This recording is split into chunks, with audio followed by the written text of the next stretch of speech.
Good morning. If I could still sign, I used to be able to,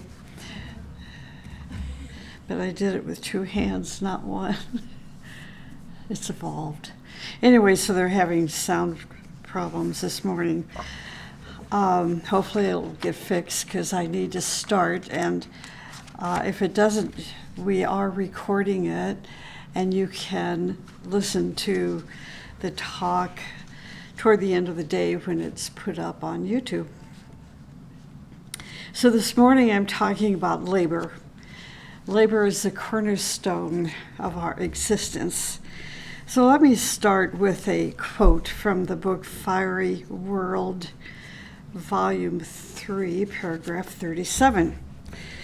And this is what it says.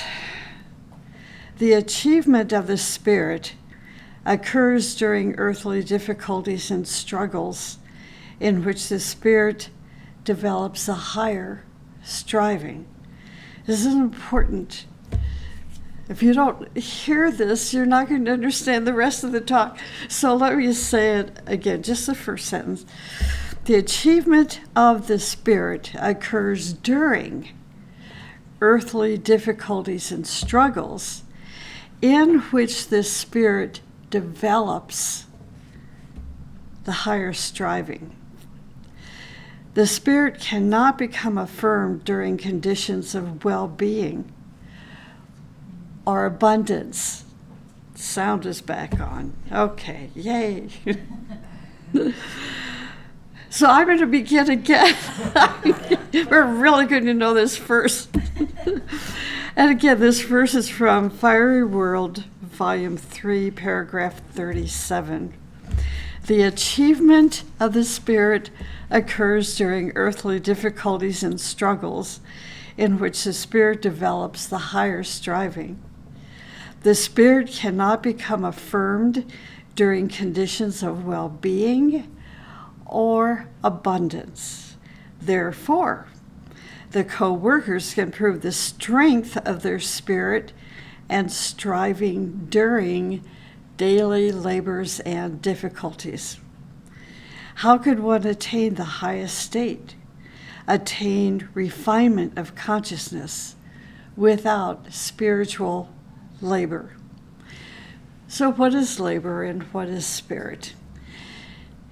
You know, in general, when people think about the term labor, they are thinking in terms of physical labor and mental labor.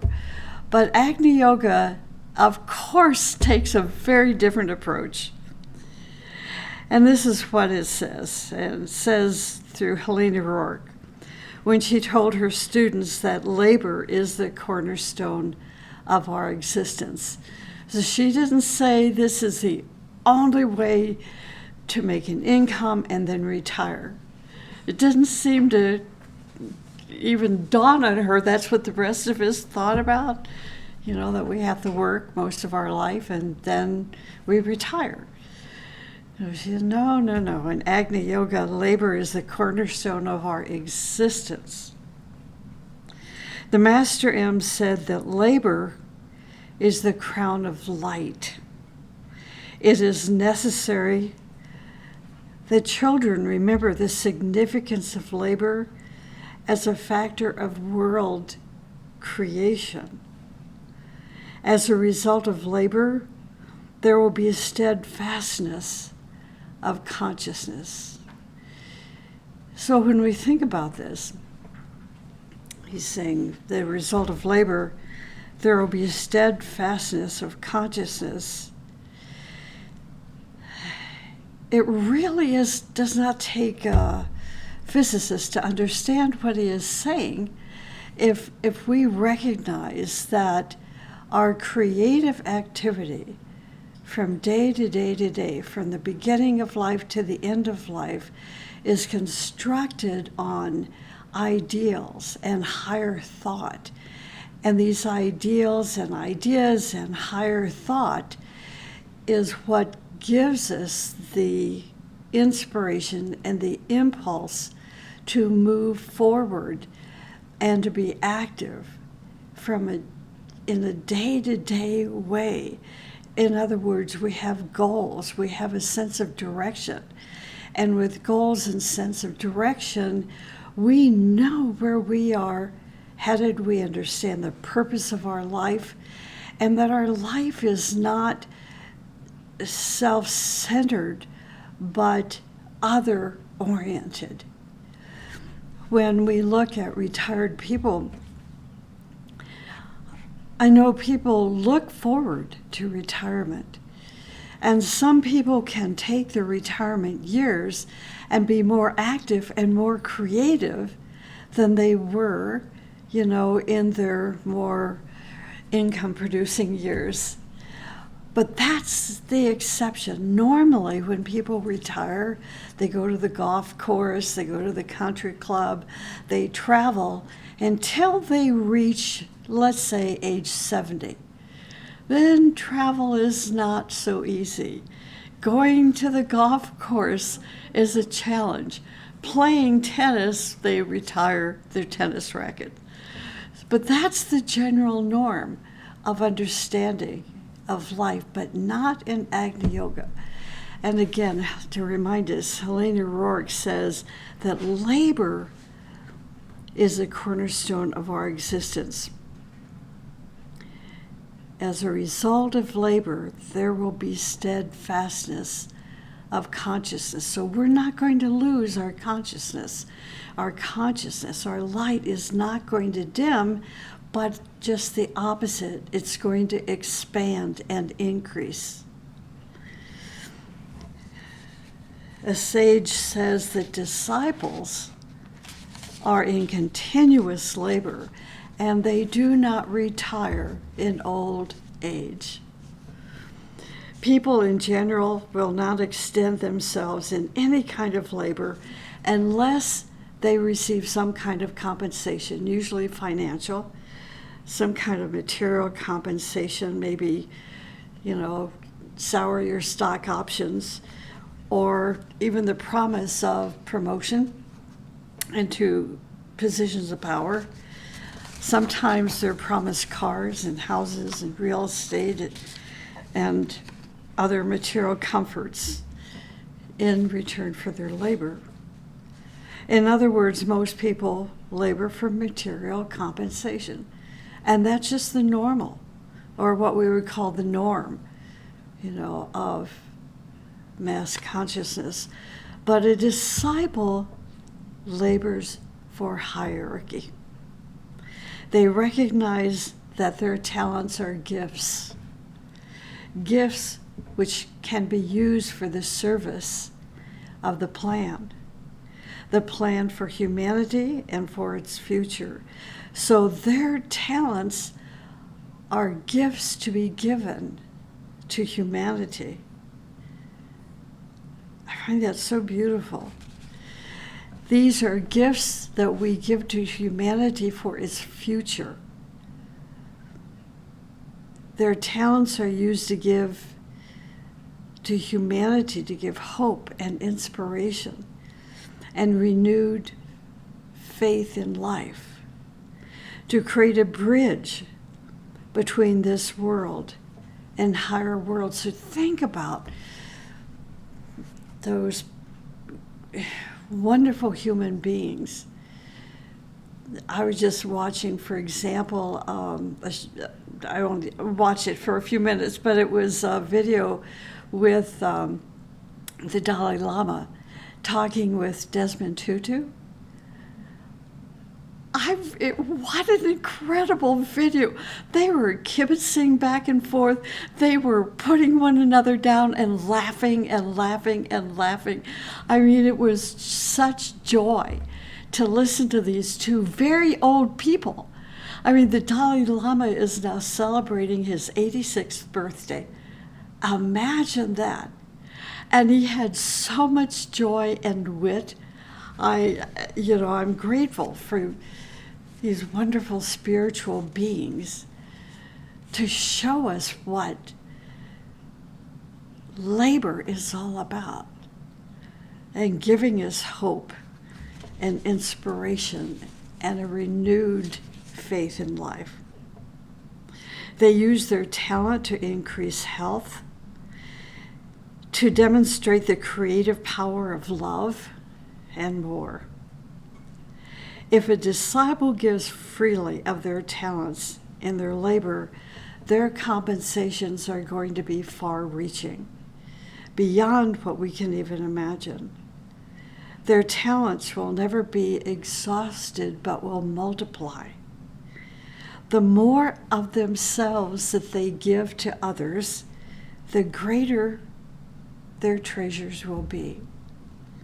Treasures stored in their chalice, which will stay with them life after life after life. So what is spirit? Spirit is fire. This is something people tend not to really even think about. Spirit is spirit, without really understanding what it is. So spirit is fire. It is like a creative fire. And our spirit is anchored in the heart. There's a term called the invincibility of spirit. The invincibility of spirit. The one who has an invincible spirit, and remember, spirit is fire, creative fire. The one who has an invincible spirit is the one who, in spite of conditions, carries the banner of creativity, of beauty, of joy, of freedom to the summit of the mountain. Could you imagine that? I can. It's in spite of conditions. Unfortunately, we have enough enlightened human beings, not only in the world today, but in the past and those that will come after us, that will carry these banners of beauty and joy and freedom to the summit of the mountain. If one has an invincible spirit, that person is incapable of being defeated. They are unconquerable. And I think this country has a president that this describes. In spite of conditions, he and his family, they have an invincible spirit. Nicholas Rourke believed a firm foundation is needed for the invincibility of spirit. Invincibility is the quality of being too powerful to be defeated, too powerful to be overcome. I really liked this phrase because normally in today's world, when we hear these two words put together, too powerful, it's a negative. So look at how the tide has turned, the tables have turned. I don't know a better way to say it. It's like the free dictionary. We now have a free dictionary in the internet, that has greater definitions of terminology that fits today's world. So this is a phrase that fits so well in Agni Yoga in defining invincibility of spirit, that a person with an invincible spirit is too powerful to be defeated or overcome. The invincible spirit can never be defeated. The creative labor of a disciple with a firm foundation will never be destroyed. Even if lost on earth, in the higher worlds, for later manifestation or incarnation. Nicholas Rourke said, on all steps of existence, the very same realization of invincibility is needed on all steps of existence. So that's a phrase to really think about. Where are you existing? Physically, emotionally, mentally? Do you exist in the higher worlds? Do you exist in the fiery worlds? Does your spirit travel to other planets? No matter where your spirit is, he says on all steps of existence, the very same realization of invincibility is needed. He compared the invincibility of one's spirit to a structure. He said, quote, as in daily life, so also in the biggest structures, one should be assured of the stability of the construction. Yeah, I know, stability of the construction. We want to, as parents and grandparents, aunts and uncles, or just really good friends, inspire our young ones, our little ones, to understand how important that foundation is in their life, and not to miss these early years, as days to give them special wooden toys or plastic toys, or in these days iPads and their little own special iPhones, and to entertain them, but to really give them a substantial beginning, so that that foundation doesn't have cracks in it, and that when that child reaches 30 or 40 or 50 years old, they collapse because they have such a weak foundation. So we want to give them a foundation starting from the very first day of their birth that assures them of the stability of construction. When I was in Ulaanbaatar, the capital of Mongolia, which is still a historical and yet fairly undeveloped country, this is very curious, and it may be a strange story to share, but here I am in this dusty, backward capital of Mongolia, and in the town, the city of Ulaanbaatar, also called Urga. It has different names, this little city does. And, you have these weird little teepees that people live in, and cement buildings, and everything is close together, and there's trash on the streets, and this is their main city.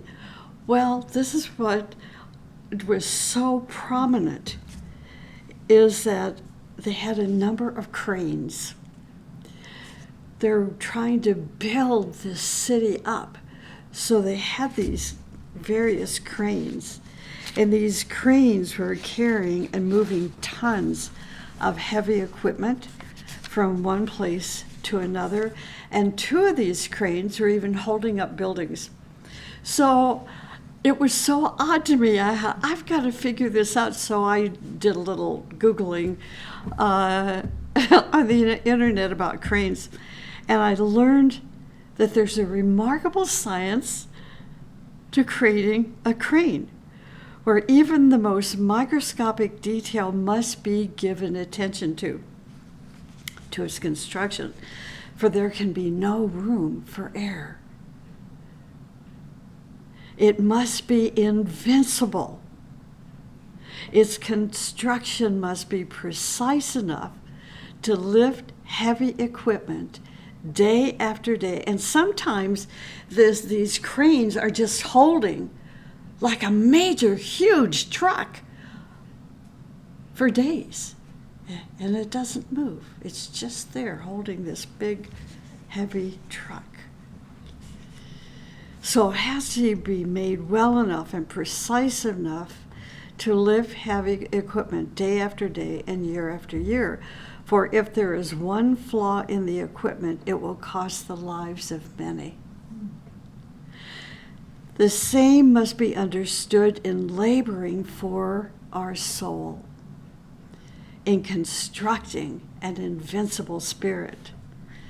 For example, Nicholas Rourke stated that doubt and envy are two poisonous snakes that attempt to crawl in wherever any kind of construction takes place.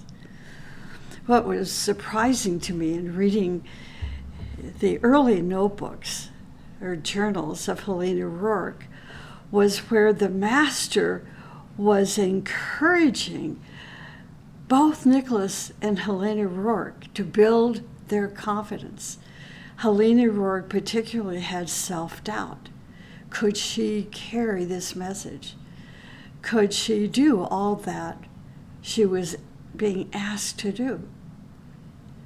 And so this first journal, which is just covers a few months, he's continuously engaged in communication with her to build her confidence. And he is busy doing that, assuring her that he will be there, that he's not going to do the battle for her, but he will be there to protect her. It's very interesting. So she had doubt about herself, but she never had envy, just doubt. So Nicholas Rourke says doubt and envy are destroyers of the labor of the great ones. The great ones, the messengers of the Most High, bring us the teaching of light, century after century. Soon fabricated stories then are woven, where these stories then plant seeds of doubt in the minds and hearts of those that are dedicated to the light of the teaching. This is so interesting. But we do see it happen. Stories to defame and belittle the lives and labor of the messenger. It is then the ego and vanity, or simply the naivety of the followers of the messengers and their disciples, or even their closest disciples, are the ones who propagate the seeds of doubt. And eventually those who are the strongest believers in the messengers reduce that sacrificial one to the level of themselves. It is all very seductive. But there are always those who cannot be seduced and fooled. These are the ones who have the invincibility of spirit and will continue to labor ceaselessly for the plan of humanity. Their spirit is of God, not of earth. Nicholas Rourke wrote, "One hears endlessly about all kinds of masks behind which hides the malevolent dark ones, which dispatches its destructive agents everywhere. Yet countless times have people heard about the horrors of doubt and envy."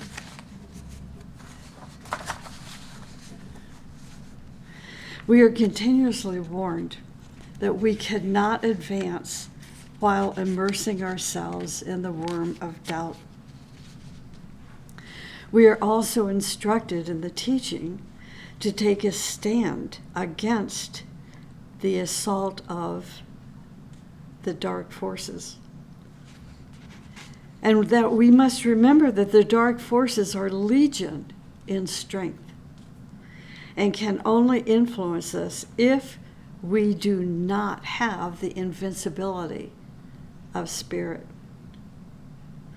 Nicholas Rourke wrote, and I quote, "People swear most solemn oaths that they will not fear, or retreat, and that they will not commit a betrayal. And later, after uttering the most lofty and solemn vows, he says, and even mentioning all the highest and most beautiful images, with the greatest of ease, they admit the most evil vipers into their heart. He also writes, "It is indeed astonishing how the seemingly least motives lead wavering, flickering lights into the most terrible and irreparable consequences. It seems that such a lack of co-measurement would be impossible for human reason." Nicholas Roerich believed that the most primitive mind, even the most primitive mind, should resist such betrayal of the greatest and finest thoughts and creations. Betrayers and belittlers and their followers have not constructed, have not labored to create a sound foundation for their spirit. So when we ask questions, when we're together and we're enjoying one another's company and we're talking about the news and what's going on in this country and that leader, or even in our families, and we ask the question, how is this possible? How can this person do this or that? How can that person think this or that?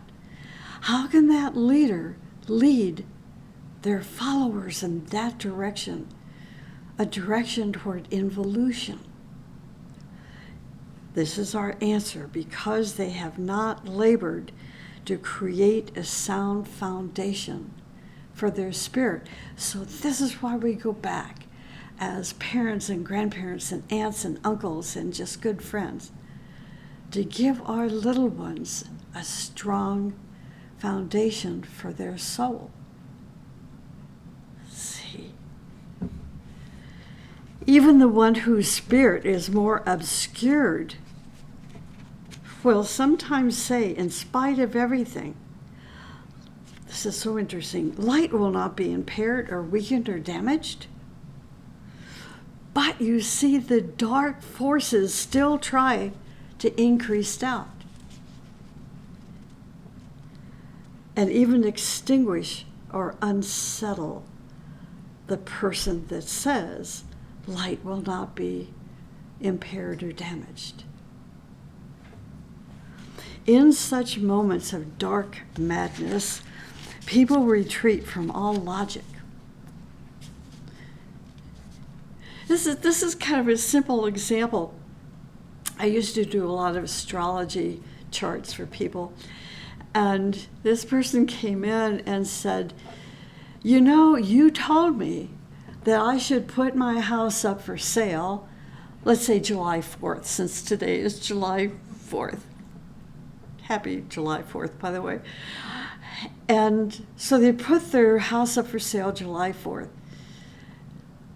And now it's August 4th, and nobody's come to look at their house.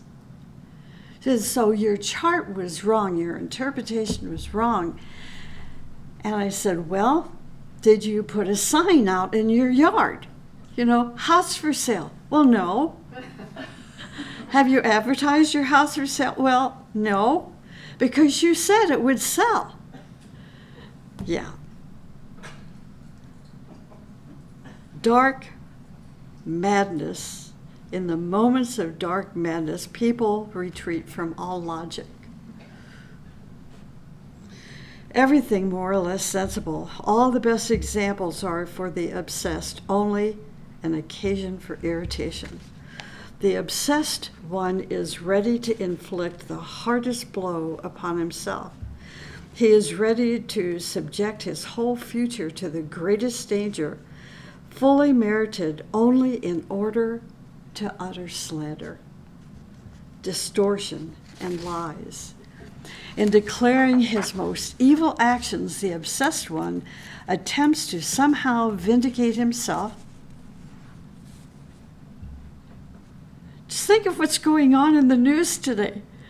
They've created all of these, engaged in all these serious crimes, but they have vindicated themselves. And they believe it. As if the evil of destruction had not only was brought into action by themselves. This obsessed one has already heard quite clearly that the destruction created by him is going to be outlived without fail. The poison engendered by him has to be outlived, at best, with great suffering. So it doesn't matter at all whether they're put in jail or prison because of karma. It would seem that it is so easy to understand about the harmfulness of evil and its nearest adherents: betrayal, envy, jealousy, and doubt. Ask any construction worker exactly what basic structural material he needs for a building. Even in these purely material, ordinary daily examples, you will see to what an extent the builder will seek for stability and indestructibility of materials. And then you look at what happened in Miami. How many people lost their lives, even though the owners and the managers and the builders were all warned there is a problem with this structure.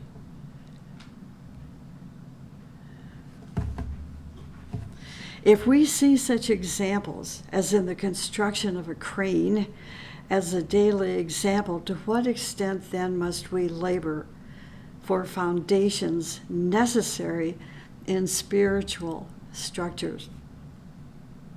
You can build only out of the good materials, that which is fully resistant to destruction.